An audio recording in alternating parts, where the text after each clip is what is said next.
Sigal FM, bonjour. Donc aujourd'hui, nous venons faire un petit tour à la galerie Feng Shan, donc 6 allées des Pervenches, où nous allons parler du salon d'hiver que Feng organise. Bonjour. Bonjour Pascal, bonjour Jean-Pierre, bonjour aux auditeurs de Sigal FM. Donc tu vas nous expliquer un petit peu comment ça se passe, ton salon d'hiver, et puis nous présenter bien sûr les artistes qui sont présents à nos côtés aujourd'hui. Tout à fait. Notre salon d'hiver, c'était comment on poursuit notre succès de salon d'été. Voilà, c'est le même principe. Donc, on va présenter 10 artistes de la région, aussi de Paris. Donc, on a des artistes cette fois-ci qui viennent de tous différents coins. Par exemple, on commence par l'artiste Loïc Brun. Donc, c'est un artiste qui a fait le Beaux-Arts de Paris. Comment il a recommencé à peindre récemment. Donc, ça, c'est un travaux qui est il y a 2 ans qu'il a réalisé. Donc, plutôt faire référence à des grands maîtres comme Francis Bacon et puis Nicolas Stallet. Voilà, donc ça c'est son univers. C'est quelques œuvres donc qu'il a créées récemment. Tout à fait, tout à fait. Voilà, à côté on a le sculpture de notre artiste Brigitte. Voilà. Qui est à côté de nous. Et qui va nous rejoindre. Voilà, qui va afin de nous expliquer un petit peu sa manière de travailler et puis ses créations. Bonjour les auditeurs de Sigal FM. Je suis très heureuse de participer à ce salon d'hiver organisé par Feng et qui me donne la possibilité de vous présenter quelques univers. Parce que je n'ai pas qu'un univers, bien sûr, j'en ai plusieurs. Donc ici, vous voyez par exemple des postures de yoga.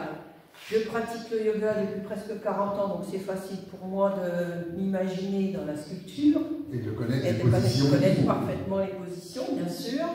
Vous avez d'autres univers ici. Le dernier que j'ai présenté pour la galerie Feng, il s'agit de l'empereur de Chine avec son médecin, avec un médecin lambda. Donc, si j'explique cette histoire, si vous avez le temps, bien sûr. Bien sûr. On est là pour ça. Donc, en fait, c'est un empereur de Chine qui vit dans la cité interdite, qui est construite au XVIIe siècle et qui est encore aujourd'hui. Mais les empereurs ont vécu jusqu'en 1920, je crois, c'est le dernier, il me semble. Et donc, voilà. Donc, en fait, cet empereur-là, c'est un empereur X, on va dire. Et il est notoire que dans la cité interdite sont autorisés seule la famille de l'empereur et les serviteurs ainsi que son médecin attitré. L'empereur, je crois qu'il ne sort pas non plus, en fait c'est un milieu clos. Or, un jour, d'après une légende, le médecin de l'empereur décède. Et l'empereur étant malade, a dû faire appel à un médecin du peuple, qui lui est entré dans la cité interdite, mais n'avait pas le droit de voir l'empereur, et bien sûr, forcément de ne pas le toucher ni l'examiner. Donc il était séparé par un mur et il était relié à l'empereur par une cordelette. Et à partir de cette cordelette, le médecin devait faire le diagnostic et lui proposer des médicaments. Voilà. D'accord, donc c'est pour ça qu'on voit bien donc, voilà. La corde et puis donc cette séparation qui est entre l'empereur et le médecin. Donc il y a aussi d'autres symboles. Vous avez, il repose en fait sur le symbole de l'infini, qui symbolise que nous sommes tous reliés les uns aux autres, ceci expliquant pourquoi le médecin était capable de faire son diagnostic et de proposer des médicaments. Voilà, après on pense ce qu'on veut, bien entendu. Tout à fait, ça reste l'imagination de chacun. Voilà. Alors, par ailleurs, j'ai d'autres sculptures ici. En haut, vous avez un buste d'une jeune adolescente de ma famille qui a posé. Voilà, c'est ici le corps humain, je travaille ici sur le corps humain. En dessous, vous avez des mudras, c'est-à-dire des sauts énergétiques, c'est le yoga des mains, on va dire, et qui a des propriétés de bien-être pour le corps à certains moments. Voilà, ces postures. Et ainsi, voilà. Vous avez encore aussi l'univers japonais. talent au monde entier. Un couple japonais. Un couple japonais, donc on peut l'exposer comme on veut. Je l'appelle sculpture baronette, soit il la retient, soit elle s'en va, soit il l'accueille, voilà. C'est C'est notre imagination qui reste derrière tout ça. C'est vraiment l'état, différents états de l'amour, en fait. Exactement. Merci beaucoup, Brigitte. Avec plaisir. Voilà, on va continuer notre visite. On va continuer de découvrir ce salon d'hiver chez Galerie Fenechon. Donc n'oubliez pas, c'est 6 salles des Ferranches. Exactement. N'hésitez pas à venir, c'est ouvert tous les jours. Tout à fait. Les horaires de 10h à 17h, du mercredi au samedi. Voilà, donc là c'est le photographe qui s'appelle aussi de Reims, qui s'appelle Gérard Wiedemann. Donc c'est un nom un petit peu allemand. Donc il est allé au Vietnam, qui a fait un reportage photo sur le Vietnam avec les portraits des femmes, voilà, qui est très magnifique, avec des différents endroits, différents lieux, et en pleine action sur différentes choses. C'est pas mal. Exactement. Voilà. Donc on est le côté aussi un petit peu qui correspondait à la Catholique de l'Asie, et puis aussi, voilà, donc en Asie. Voilà. Après, on a l'artiste aussi de Reims qui s'appelle Racine Autain, donc qui nous présente une série de mouvements avec des différentes énergies. Voilà, tout à fait. Bonjour, merci Fanny de m'avoir accueilli aussi cette année. Moi je suis un jeune artiste donc, de la ville de Reims. J'ai produit ici des œuvres à la fileuse à Reims, qui permet en fait de travailler directement dans des ateliers que la ville de Reims propose.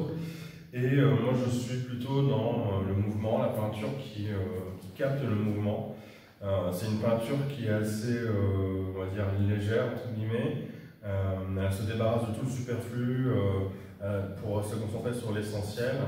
Et donc le mouvement, l'élan vital, le mouvement primaire de la vie en fait tout simplement. Et j'exploite ce mouvement à travers différentes peintures ici sur des formats carrés, sur fond bleu. Donc avec un pinceau, et c'est réalisé d'une traite en fait. Il n'y a pas de croquis préparatoire, il n'y a pas de... Donc on se doit d'être concentré un maximum sur la toile et pour transmettre un mouvement intérieur directement sur la toile. Donc il y a aussi un aspect spirituel à ma peinture que j'apprécie beaucoup. C'est une peinture abstraite qui s'inspire de la calligraphie en fait, qui fait un mix entre la calligraphie chinoise, la calligraphie arabe et l'écriture latine, la calligraphie latine en quelque sorte. De manière inconsciente, en fait, je vais puiser ces influences, voilà, directement, et je travaille ça sur de la toile. Voilà. Merci beaucoup. Merci à vous. C'est Voilà. vraiment bien.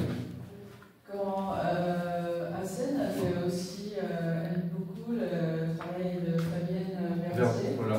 Oui, je suis aussi, donc, mes inspirations, ça va être Fabienne Verdier, l'école de New York également, l'art abstrait expressionniste, voilà, généralement. D'accord. C'est vraiment très très bien. Donc ensuite, nous Voilà, on a d'autres artistes pareil ici à Reims qui s'appelle Aurélie Leduc. Donc elle, c'est l'autre univers, donc elle est plutôt dans le paysage de Champagne, de la région, mais un style figuratif. Donc avec le pastel sec sur de pastel mat. Donc vraiment un peu comme des photos, hein, vous avez vu, qui est vraiment reflet le paysage, exactement le moment donné, voilà, qu'elle a envie de peindre. Donc c'est très minutieux et vraiment très beaux couleurs, magnifique travail. Voilà, exactement. Et puis c'est là. Voilà.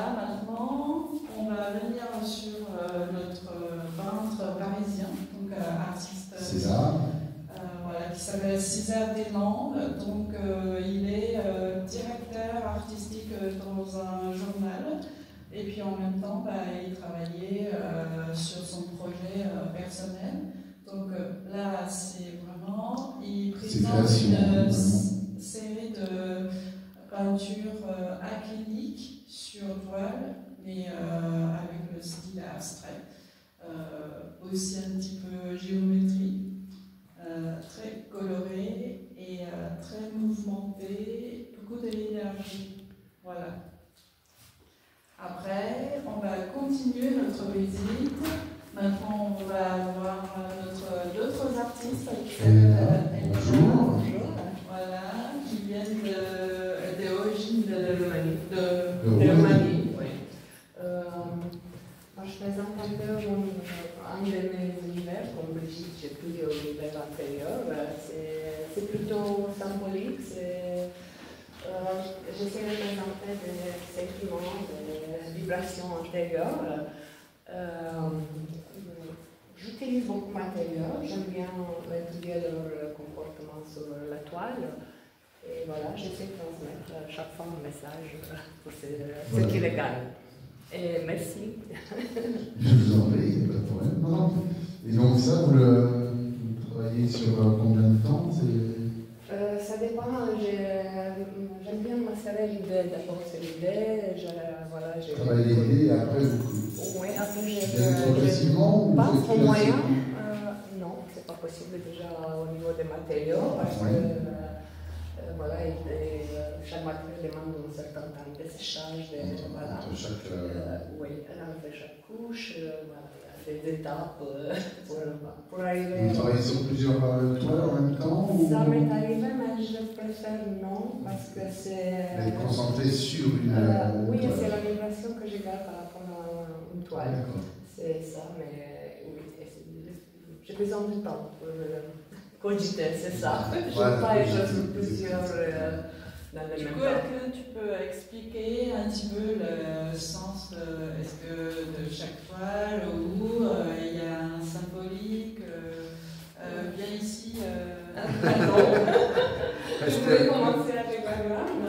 Voilà, ça s'appelle l'éruption. On parle en fait de toutes les émotions qu'on a à l'intérieur de nous et qu'à un moment donné, elles jaillissent sous cette forme. Après, bon, ça ressemble à une croix, mais quelque part, on fait référence aussi au symbolique. Une fois qu'on fait une éruption, il faut s'assommer, chacun pour sa croix, comme on dit. Voilà, donc on parle. C'est une belle expression. Oui, du coup, voilà, c'est ça que j'ai présenté, mais ça s'appelle La cœur ouverte. Ça parle des sincérités. Bon, toutes sont liées d'une certaine façon, cette série est liée.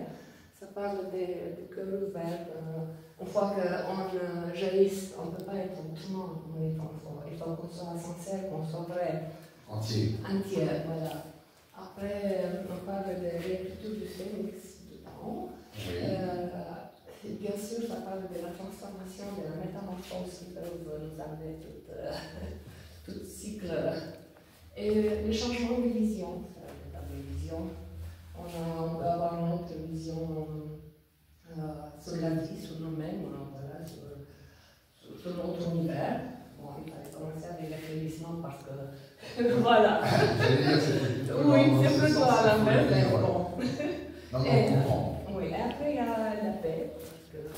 Je sais, c'est sur le noir, c'est à l'envers, mais justement, dans toute la noirceur, il faut trouver la paix. Il faut trouver la paix. Oui, voilà, c'est un peu ça l'idée. Ok. Merci. Merci Elena. Donc on va continuer, poursuivre l'exposition de notre pièce. Bonjour. Voilà, donc je vous présente l'artiste qui s'appelle Anne-Valérie Duchâteau. Donc elle présente 4 tableaux de femmes. Donc voilà, je vous laisse parler, expliquer un petit peu des œuvres. D'accord. Alors moi je fais plutôt du figuratif, comme ça peut se voir. Je fais, là c'est des tableaux qui sont travaillés en technique mixte. Là il y a tout un travail de sous-couche qui se fait à l'acrylique, avec des systèmes d'impression, d'enlevé, Et puis après, je retravaille certaines parties au pastel gras et à l'huile. D'accord. En gros, c'est ça. Ici, il y a des petites parties qui sont un peu différentes parce qu'il y a un travail avec des papiers chinois qui sont remis les uns au-dessus des autres, ce qui explique certaines irrégularités. D'accord, oui, oui, ça donne justement quelque voilà. chose. Et des enlevés, donc on voit en dessous, là par exemple, l'œil au départ, il a été complètement recouvert et il y a une partie que j'ai regratté pour faire réapparaître les couches du dessous. Voilà, je ne sais pas si c'est clair. Si, c'est important. Puis ce qui est important, c'est d'expliquer aux auditeurs qui vont comprendre un petit peu ce que c'est que le travail que vous faites derrière. Parce que bon, vous travaillez quand même quelques heures dessus. Non, en fait, Valérie, est-ce que tu peux expliquer un petit peu aussi les tableaux, les sens, voilà, et est-ce que c'est vraiment, enfin, nous on interprète côté grand, dame, féministe, est-ce que là-dessus tu peux nous raconter un peu? Il y a un petit peu de ça, oui, c'était un peu au départ un peu des aventurières, et puis il y a aussi ce côté, alors c'est vrai que l'actualité en ce moment n'est pas extraordinaire pour les femmes, on ne peut pas dire, donc là elles sont armées, hein, c'est ce qu'on peut remarquer, au cas où, voilà.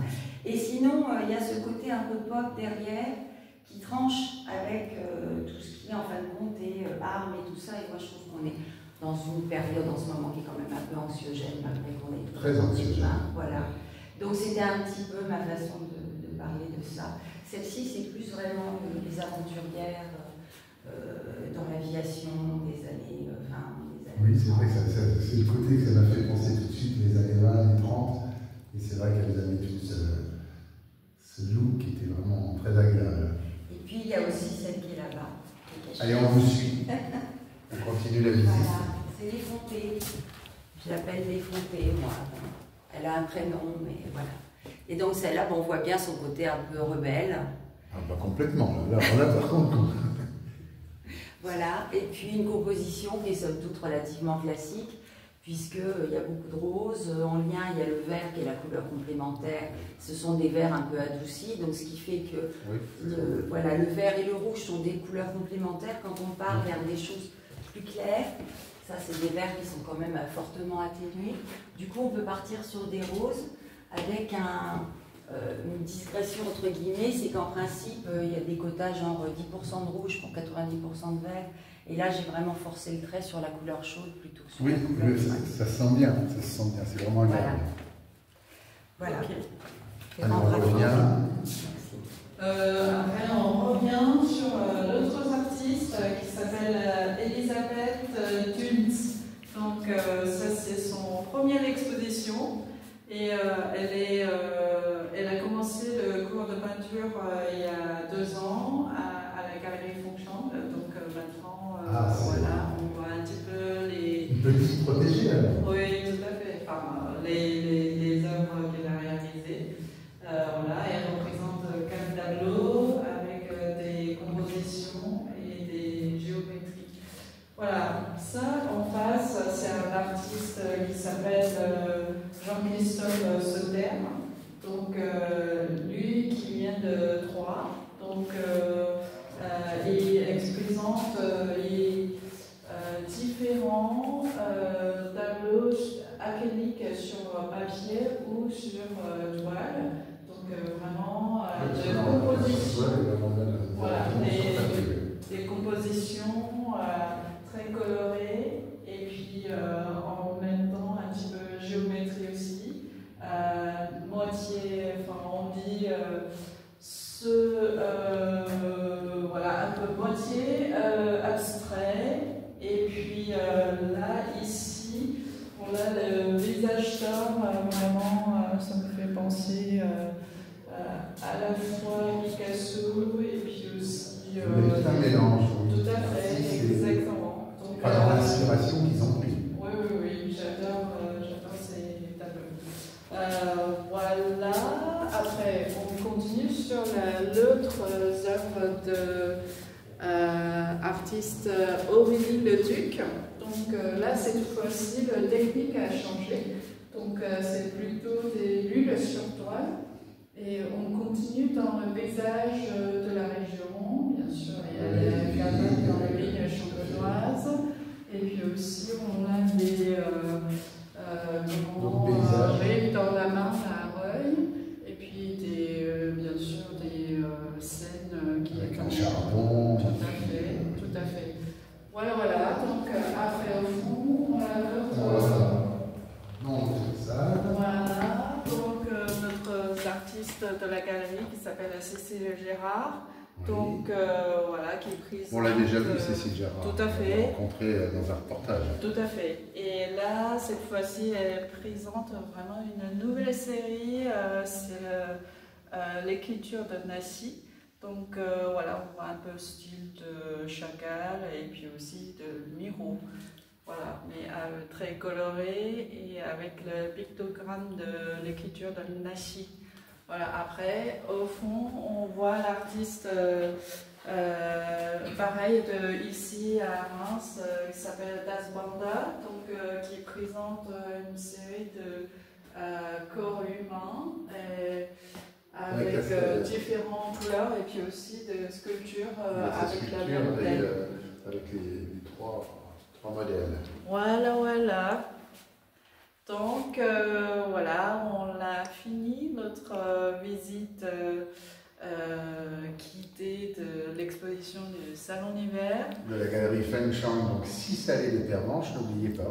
Voilà, et puis le numéro de téléphone c'est 06 47 82 34 17. Nous sommes ouverts du mercredi au samedi de 10h à 17h.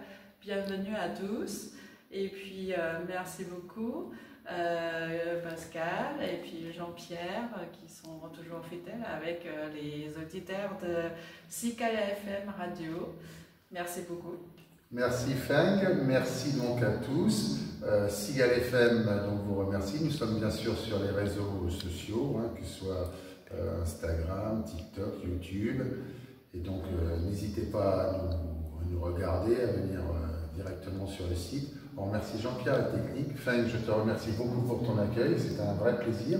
Et surtout, n'hésitez pas à venir au Salon d'hiver, donc à la galerie Feng Shang, si ça les détermine. C'est jusqu'à 24 décembre, voilà. N'hésitez pas de venir faire des bonnes affaires. Voilà. Et si vous avez des idées cadeaux. Voilà, tout à fait. Et aussi, exactement, aussi, comment pour votre première acquisition des œuvres d'art, il faut commencer par... Il y a un début, donc vous avez des belles choses et donc vous pouvez commencer. Il y en a pour tous les prix et pour tous les goûts. Exactement. Merci à tous, à bientôt. Merci. Au revoir.